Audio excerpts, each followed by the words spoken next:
Good afternoon, I'm James Izimoha and you're watching A News. Let's see your headlines. Ukraine ratifies strategic minerals deal with the United States. Clashes between India and Pakistan have led to widespread flight disruptions. The conclave to elect a new pope continues today, voting set to proceed until a candidate secures a two-thirds majority.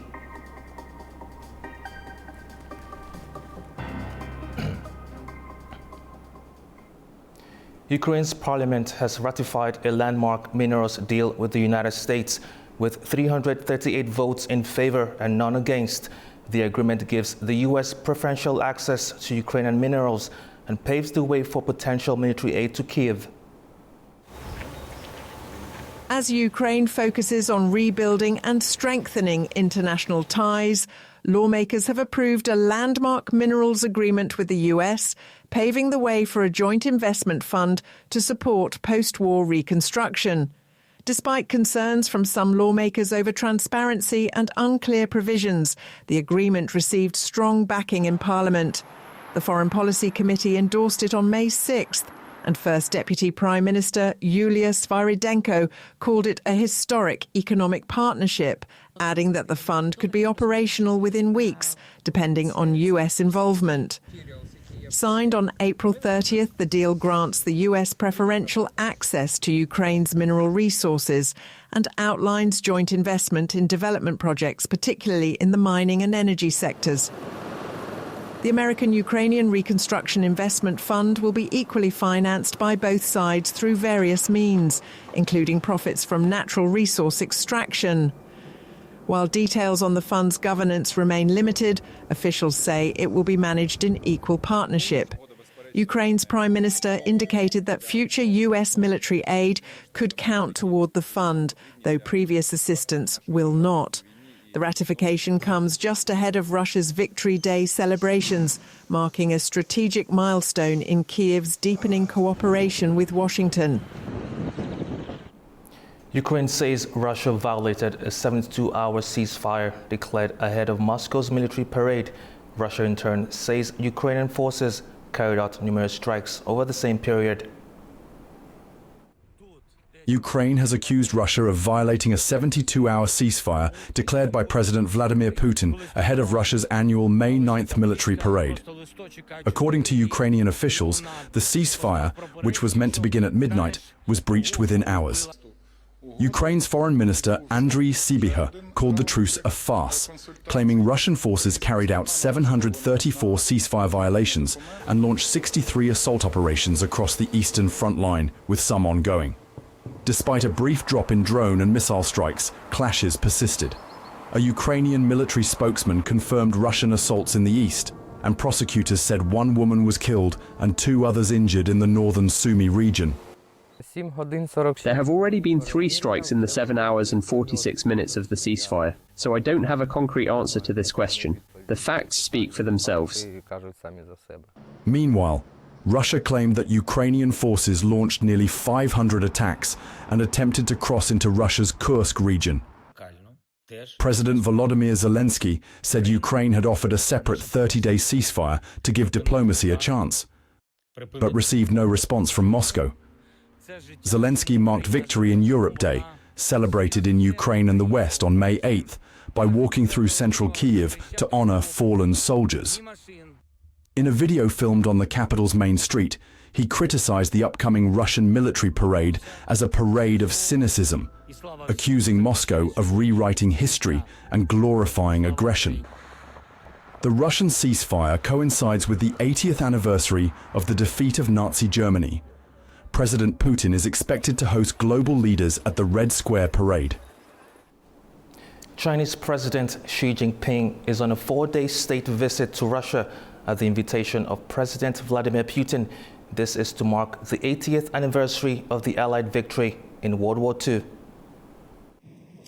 Chinese President Xi Jinping is in Moscow for events marking the 80th anniversary of the Allied victory in World War II. Xi is the highest profile guest among more than 24 foreign leaders attending this year's parade. However, his participation in the May 9th celebrations has drawn criticism. Following the announcement that Chinese troops would take part in the parade, Ukraine criticized the decision, calling it unacceptable and a move to help Moscow whitewash its war crimes. Talks between Russian and Chinese leaders focused on the Ukraine war, relations with the US, and energy cooperation. The leaders signed a statement to deepen their comprehensive partnership and strategic cooperation, particularly in countering Western influence. This marks Xi's third visit to Russia since the Ukraine war began, signaling growing ties despite increasing friction with the West.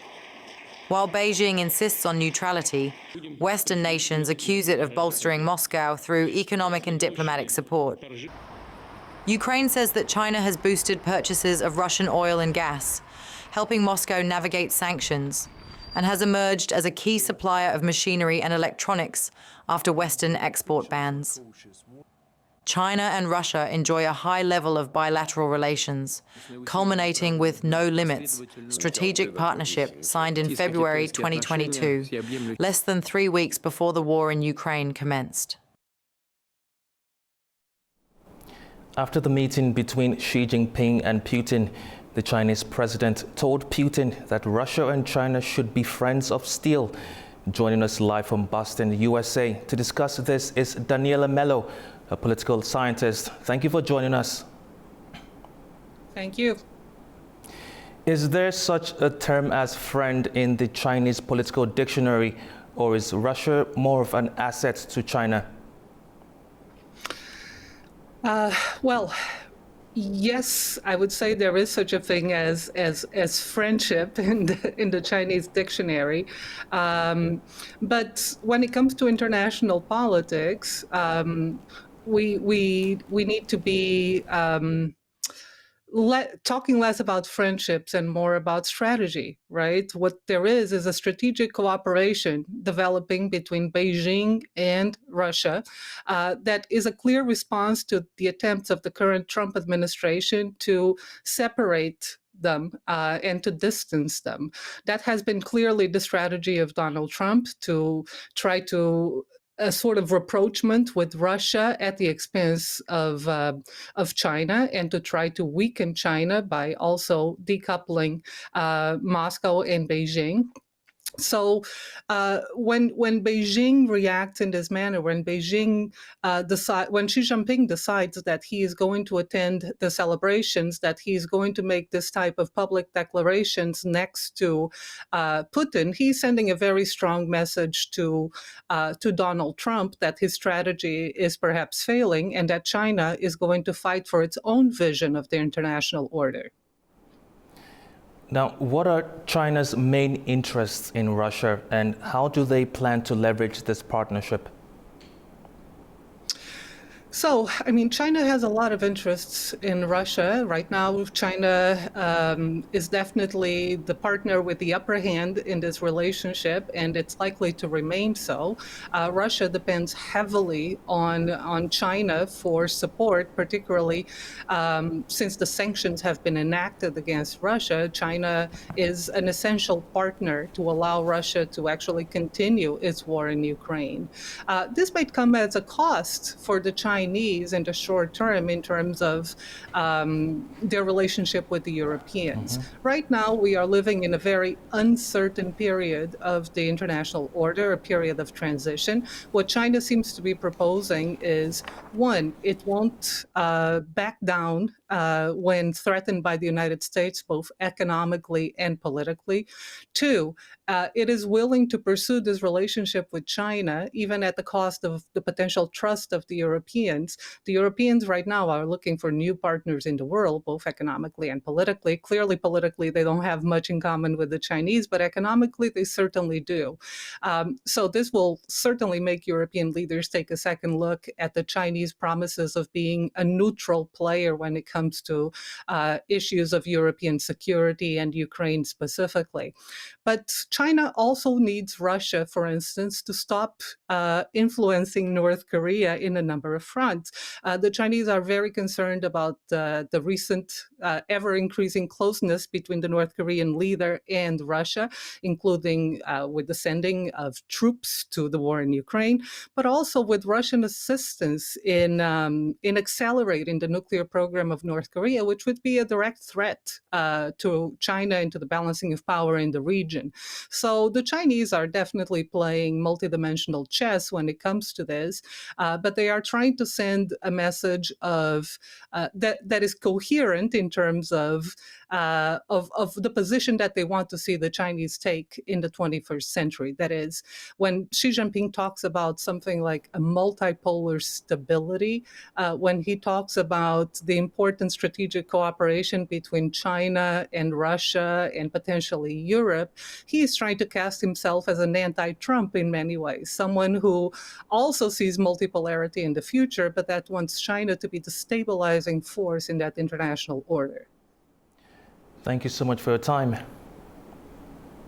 Clashes between India and Pakistan have led to widespread flight disruptions, particularly affecting routes in and out Pakistan. Pakistan initially shut its airspace before briefly reopening it following Indian missile strikes on Wednesday morning.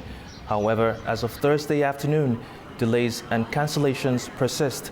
Pakistan International Airlines announced the suspension of several routes, citing passenger and aircraft safety. Indian carriers also reported disruptions.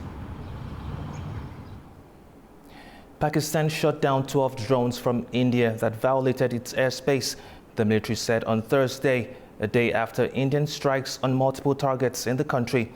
Pakistan military spokesperson said India sent Israeli Harp drones to multiple locations, including Karachi and Lahore, two of its largest cities. Videos from Pakistani NGO Edihi Foundation on Thursday showed houses damaged by a drone intercepted in a residential area near Karachi. No casualties have been reported so far.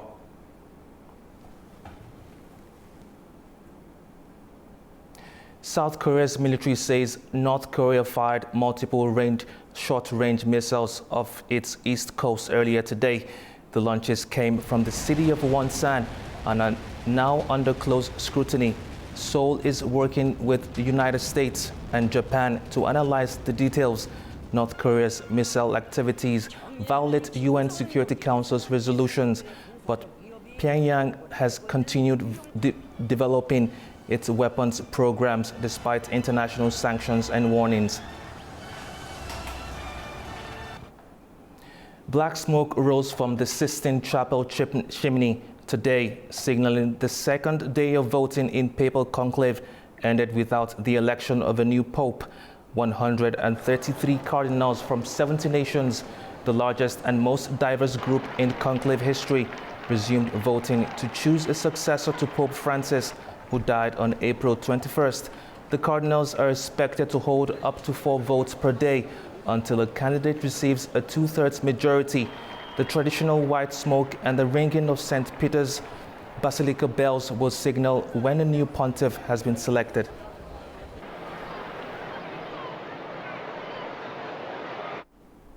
Our own Maria Rodriguez Albade reports from the heart of Vatican with more on the papal conclave.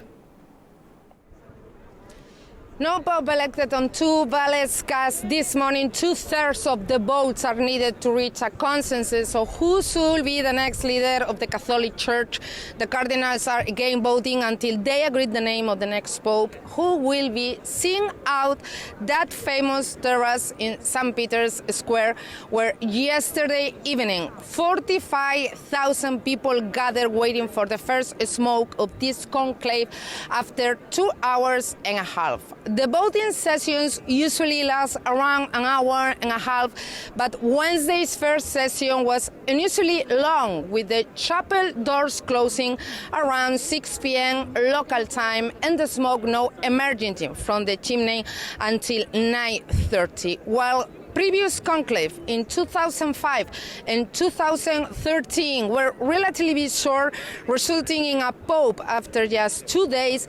This one is expected to last a tad longer, as there are more cardinals voting and thus more options and opinions about the right candidate, and many were unknown to one another prior to coming to Rome for Pope Francis' funeral and the conclave process, meaning it could take longer to identify candidates and reach a consensus. Still on the papal elections, joining us from Lisbon, Portugal, is Felipe Aviles, a religious affairs expert. Thank you for joining us. Thank you very much for having me. First round of the conclave took a long time to be completed. While today the process seems to be more rapid, does this indicate that there is an understanding of who are the front runners? No, I don't think it does. I think we still don't know exactly what happened yesterday, why things took so long. I would remind our reviewers that when the cardinals are closed into the Sistine Chapel, they hear a speech or a reflection by the papal preacher, Cardinal Raniero Cantalamessa, who will speak to them about the importance, the spiritual importance of what they're about to do. We have no idea how long that talk was. Usually it's quite brief. It may have been longer. There may have been some other reason to make the vote yesterday last a little bit longer until it was announced. Today, this morning, things seem to run smoother and more on time. But I think it's not an indication yet of who the front runners might be.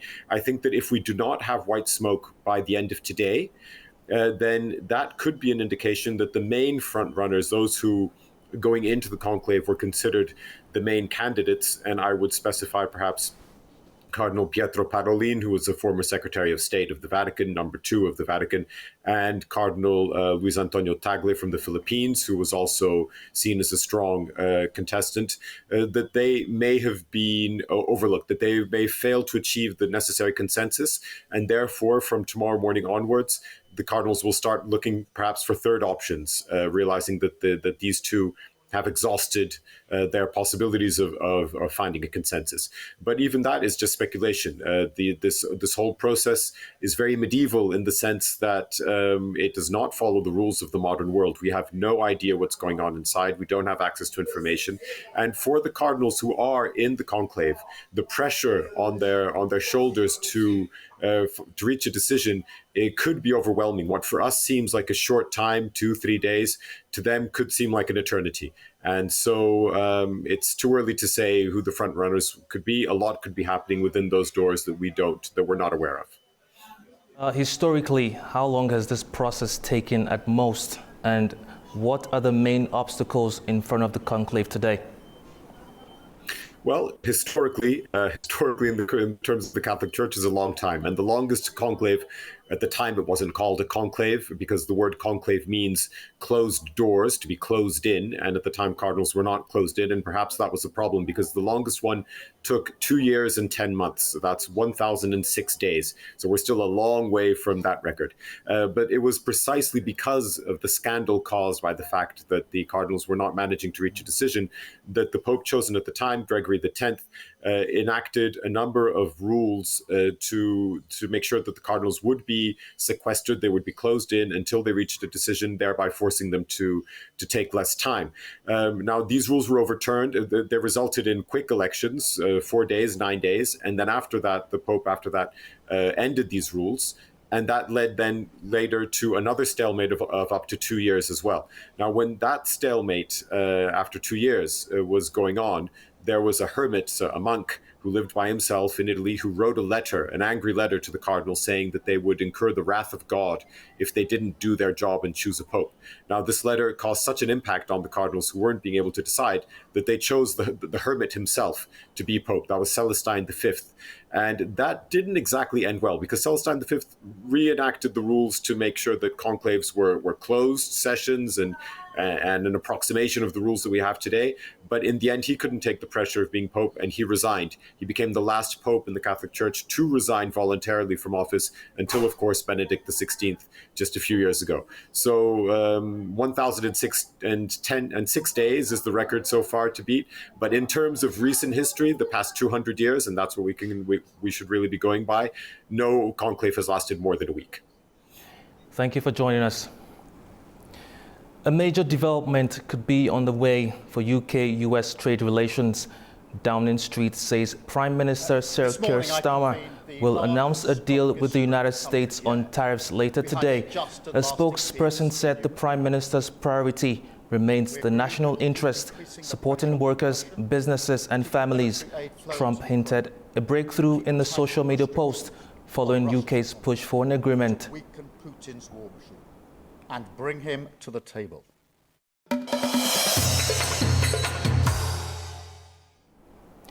Turkey and the United Kingdom are preparing to take a major step in strengthening their economic partnership. The first round of negotiations to modernize the free trade agreement between the two countries is set to begin in July. Turkey and the United Kingdom will begin the first round of negotiations to modernize their existing free trade agreement in July, following a high-level meeting in London between Turkey's Trade Minister Ömer Bolat and the UK's Secretary of State for Business and Trade Jonathan Reynolds.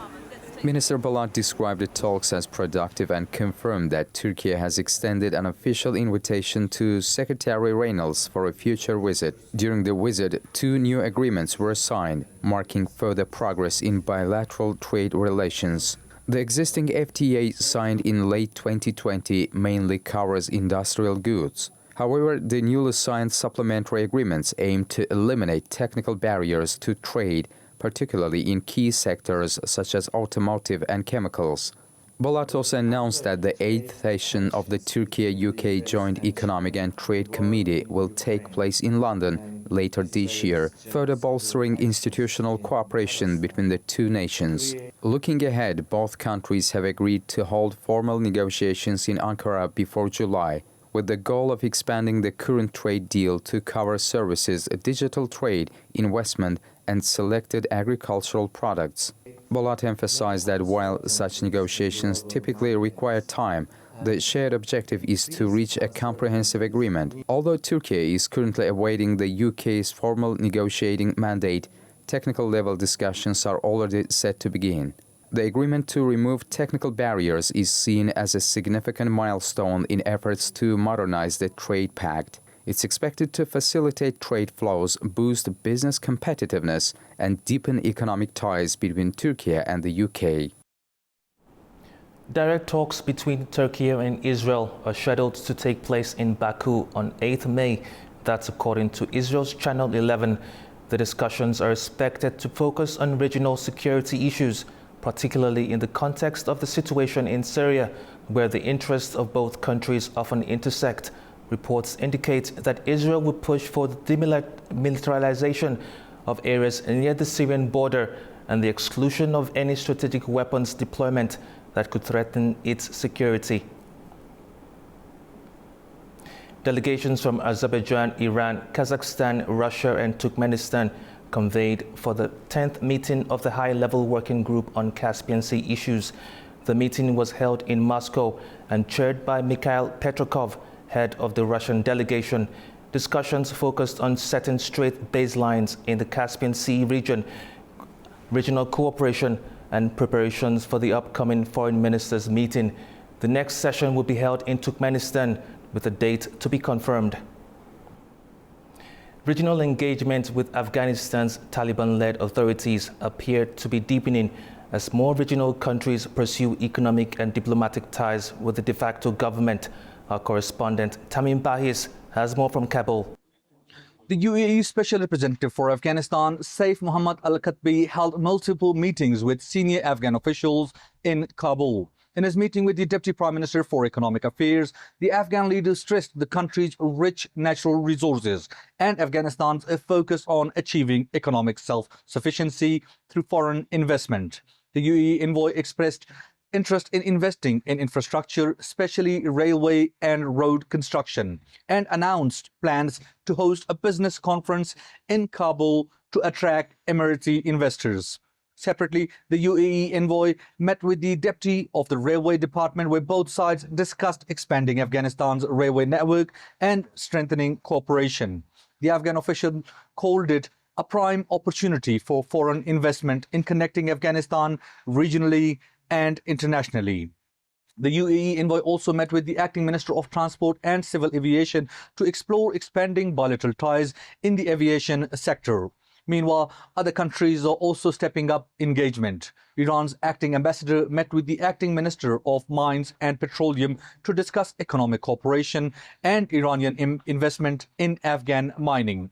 And during his meeting with the Minister of Energy and Water, China's ambassador pledged support for renewable energy projects, announcing the imminent inauguration of a solar power project in Bamiyan. With growing regional interest, Afghanistan's de facto authorities are pushing to position the country as open for investment despite international challenges. This is Tamim Bahis in Kabul for A News. That's all we have for now. Thank you for watching. Stay tuned to A News.